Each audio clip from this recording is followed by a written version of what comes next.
Hello student, इस video के अंदर हम समझते हैं class 11 chemistry chapter number first के न्यूमेरिकल्स अर्थात सवालों को। तो दोस्तों, मैंने आपको सारे जो चैप्टर थे उनके जो क्वेश्चन आंसर इम्पोर्टेंट थे वो सारे पढ़ा दिए हैं। अगर आप लोगों ने नहीं देखा है वीडियो तो इसका लिंक होता है, प्लेलिस्ट का लिंक मैं दूंगा जिसमें सारे चैप्टर आ जाएंगे। ठीक है, तो उसका लिंक मैं डिस्क्रिप्शन दे दूंगा, वहाँ पर आप क्लिक करो, जाके देखो।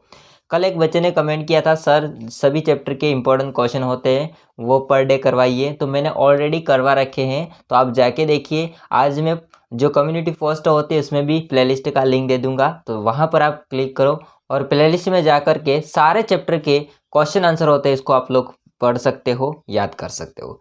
बाकी रही बात न्यूमेरिकल्स की, सवाल की, तो आज हम इसको क्लियर करते हैं। तो अभी फर्स्ट चैप्टर है, इसके बाद सेकंड चैप्टर, इसके बाद थर्ड चैप्टर, इस प्रकार से हम चैप्टर वाइज पढ़ते जाएंगे। तो चलिए हम स्टार्ट करते हैं class 11 chemistry chapter number first, इसके न्यूमेरिकल सवाल। ठीक है, तो आज हम जितना हो सके उतने करते हैं, अगर कुछ बच जाते तो वो पार्ट सेकेंड में आ जाएंगे, अर्थात सेकेंड वीडियो में। ओके, देखिए दोस्तों, सवाल करने के लिए आपको एक चीज ध्यान रखने की है कि वीडियो को ध्यान से देखना है। अगर दोस्तों एक भी संख्या गलत हो जाती है तो पूरा आपका जो आंसर होता है वो गलत निकल के आएगा। तो आपको ध्यान रखना है कौन सी संख्या कहाँ ऐड हो रही है, कौन सी घट रही है, कौन सी गुणा हो रहा है, सब कुछ आपको ध्यान से देखना पड़ेगा। फिर बाद में कमेंट मत करना कि सर ये वैल्यू कहाँ से आई, कैसे निकली। ठीक है, बहुत करते बच्चे, इसलिए आपको मैं बता रहा हूँ। तो यहाँ पर हम चैप्टर 1 के अंदर दोस्तों सवालों की बात करेंगे। तो यहाँ पर आपको एक तो पूछ सकता है दोस्तों, आणविक द्रव्यमान निकालने का सवाल पूछ सकता है। आणविक, ये लिख लेना चाहे तो आप लोग, आणविक द्रव्यमान ज्ञात करने का सवाल पूछ सकता है। सेकंड, द्रव्यमान प्रतिशत का पूछ सकता है। आयतन प्रतिशत का पूछ सकता है। दोनों का पूछ सकता है साथ में। ठीक है, द्रव्यमान आयतन प्रतिशत का भी पूछ सकता है। तो आप लोग द्रव्यमान आयतन प्रतिशत, ठीक है, शॉर्ट में इसको मैं लिख रहा हूँ, इनका भी पूछ सकता है। दो बातें यहाँ से निकल के आती है। तीसरी बात दोस्तों पूछ सकता है आपको, जैसे कि ऊर्जा संरक्षण का नियम है, अभी मैंने इसका सवाल लिया है। ठीक है, ये रहा, ये जो लिया है, इसमें क्या ज्ञात करना है, तो आपको ऊर्जा संरक्षण से रिलेटेड पूछ सकता है। ऊर्जा संरक्षण का जो नियम होता है उससे रिलेटेड पूछ सकता है। ऊर्जा संरक्षण का नियम इससे रिलेटेड पूछ सकता है। ये क्या है हम लोग अभी देखेंगे इसको। ठीक है, बाकी दोस्तों आपको पूछ सकता है मौलरता, मौललता और मौल भिन्न, मौल अंश, मौल प्रभाज, एक ही बात है। ठीक है, तो इनके सवाल बन सकते हैं और इनके पूछ सकते हैं। बाकी मैंने कुछ अन्य भी नहीं ऐड किए, जैसे कि जो नियम होते हैं आगे उनको नहीं ऐड किए, क्योंकि वो ऑलरेडी मैंने पढ़ा रखे हैं नियम के साथ में। तो ये मुख्य रूप से आ सकते हैं इनके सवाल। तो आप लोग ध्यान से समझना, इन सब के बारे में बात करूंगा। ठीक है, तो आणविक द्रव्यमान ये रहा, इसका सवाल है। ऊर्जा संरक्षण के नियम वाला ये रहा सवाल है। बाकी इसी प्रकार से हम लोग आगे मौलरता, मौललता, मौल भिन्न, इनके सवाल करते जाएंगे। तो ये पॉइंट आप लोग नोट कर लेना चाहो तो, मैं इसको अभी मिटा रहा हूँ। ठीक है, देखिए हम लोग सवाल को समझ लेते हैं। तो उदाहरण फर्स्ट होता है, इसको आप लोग पढ़िए ध्यान से। 5.6 ग्राम NaHCO3 को 20.0 ग्राम CH3COOH एसिटिक अम्ल, ये है आपका सोडियम बाइकार्बोनेट। तो एसिटिक अम्ल होता है, इसके विलयन में मिलाया जाता है तो 4.0 ग्राम CO2 गैस वायुमंडल में मुक्त होती है। ठीक है, अभिक्रिया में प्राप्त अवशेष के भार का आकलन द्रव्यमान संरक्षण के नियम के अनुसार कीजिए। तो द्रव्यमान संरक्षण का नियम होता है, वो क्या कहता है, द्रव्यमान संरक्षण का नियम क्या कहता है कि द्रव्यमान को न उत्पन्न किया जाता, न ही नष्ट किया जा सकता है। तो आपको समझना है कि भाई साहब अभिकारक है, मतलब इसमें आपको बनानी है एक रिएक्शन।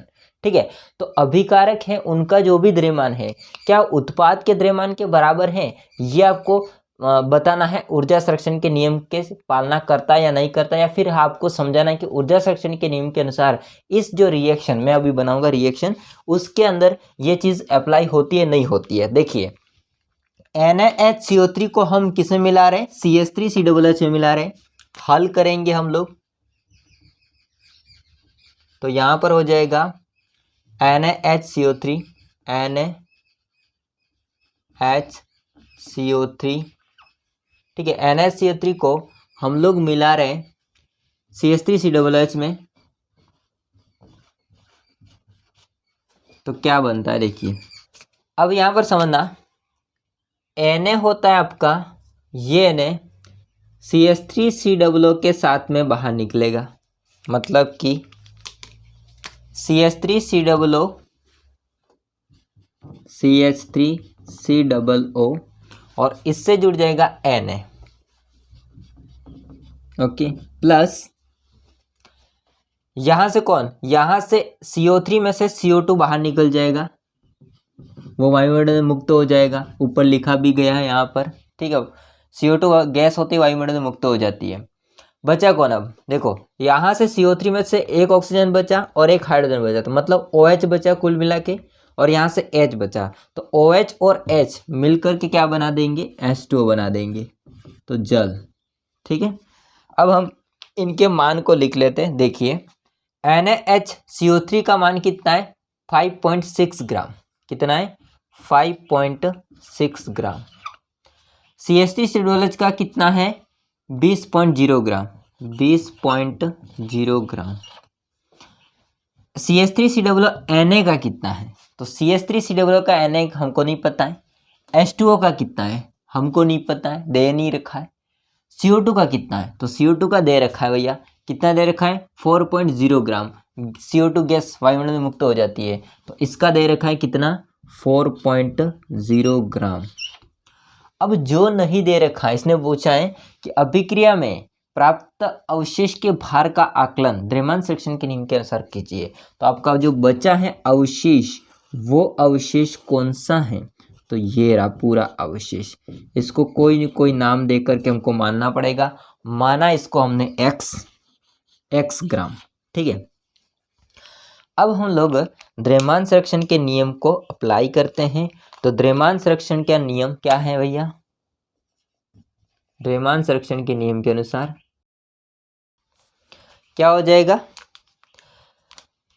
अभिकारक पदार्थों का कुल द्रव्यमान बराबर उत्पाद या क्रियाफल पदार्थों का कुल द्रव्यमान, ठीक है। तो हम लिखेंगे यहाँ पर अभिकारक पदार्थों का द्रव्यमान बराबर उत्पाद पदार्थों का कुल द्रव्यमान या द्रव्यमान, ठीक है। अब हम लोग इसको लिखते हैं, पुटअप करते हैं।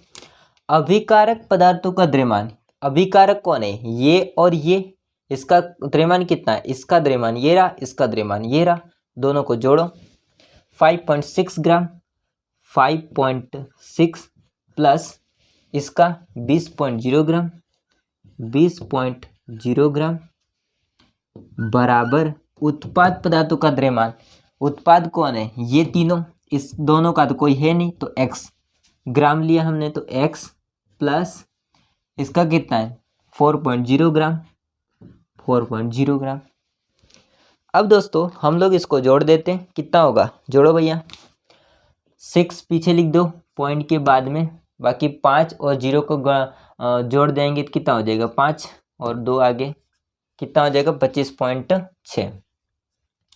अब बराबर x प्लस 4.0, ठीक है। 4.0 को इधर ले आते हैं, तो प्लस से क्या हो जाएगा, माइनस हो जाएगा, तो 25.6 माइनस 4.0 बराबर x। 25.6 में से 4.0 जाएंगे तो कितने बचेंगे, तो 6 पॉइंट के बाद वाला तो वही बचेगा, लेकिन 25 में से 4 निकाल दो तो कितना बचेगा, 21.6। किसका मान है, x का मान। तो हम यहाँ पर पीछे लिख देंगे, अतः अवशेष जो भी है ना, अवशेष इनका जो भार है वो कितना है भाई साहब, 21.6। अर्थात जहाँ पर x लिखा गया है इन दोनों का कितना आ रहेगा, 21.6 आ जाएगा। अब एक मज़ेदार बात बताऊँ आप लोगों को, देखिए इन दोनों को जोड़ा तो कितना है, 25.6 है। अब इन दोनों मतलब इन तीनों को जोड़ो, 21.6 प्लस 4.0 कितना होगा? 25.6। 25.6 यही तो है द्रव्यमान संरक्षण का नियम, है ना। मतलब कि सिंपल सी बात है कि भाई साहब जो भी आपके क्रियाफल है और जो अभिकारक हैं, अभिकारक और उत्पाद, सिंपल बोले तो इनका जो द्रव्यमान होता है वो क्या होता है? बराबर रहता है। तो x का मान कितना है? 21.6। ये आपका हो जाएगा आंसर ये रहा आपका। बाकी ये जो किया है वो हल है। दोस्तों नेक्स्ट क्वेश्चन देखते हैं, इसको मैं मिटा रहा हूँ। हाँ दोस्तों, अब हम समझते हैं सेकंड उदाहरण में आपको ज्ञात करना है आणविक द्रव्यमान। आणविक द्रव्यमान का मतलब क्या होता है? तो आणविक द्रव्यमान का मतलब जो भी अणु दे रखा है उनके अंदर जो भी परमाणु है, उन परमाणु का आपको जो भी द्रव्यमान है वो द्रव्यमान योग करना है। ठीक है, सभी परमाणुओं का द्रव्यमान होता है वो। बाकी उनकी संख्या कितनी है वो उसके साथ में मल्टीप्लाई कर देंगे, हम लोग आगे समझते हैं इसको। देखिए यहाँ पर हमारा दे रखा है ग्लूकोज, इसको पढ़ लीजिए। ग्लूकोज अणु का आणविक द्रव्यमान परिकलित कीजिए। तो हम लिखेंगे ग्लूकोज का आणविक द्रव्यमान बराबर कार्बन दे रखा है तो 6 को आगे कर देंगे इनटू कार्बन का आणविक भार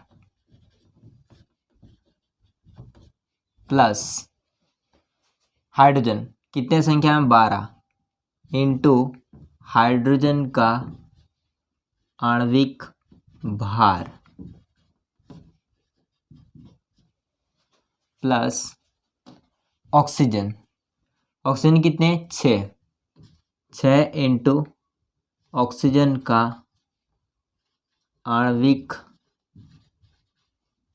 भार। डन। देखते इसको आगे। आप लोग देखिए आगे इसको, 6 इंटू कार्बन का आणविक भार। तो कार्बन होता है, इसका अणुभार कितना होता है?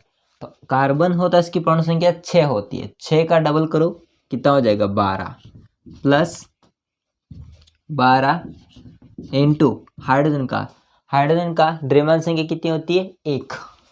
तो 1 प्लस 6 इंटू ऑक्सीजन की परमाणु संख्या होती है 8 और इसकी द्रव्यमान संख्या कितनी होगी? 16।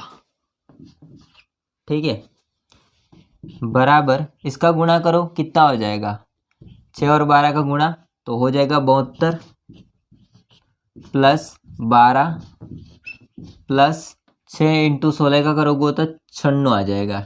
ठीक है, बराबर जोड़ दो सबको, 2 2 4 6 10 0 हासिल आए 1 9 1 10 7 17 और 1 18 180।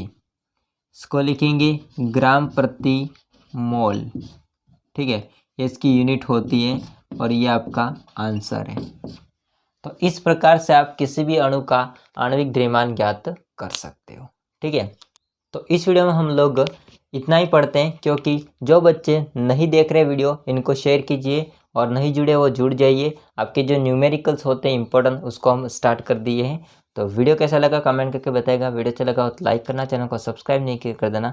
मिलते हैं नेक्स्ट वीडियो में, तब तक के लिए जय हिंद, वंदे मातरम।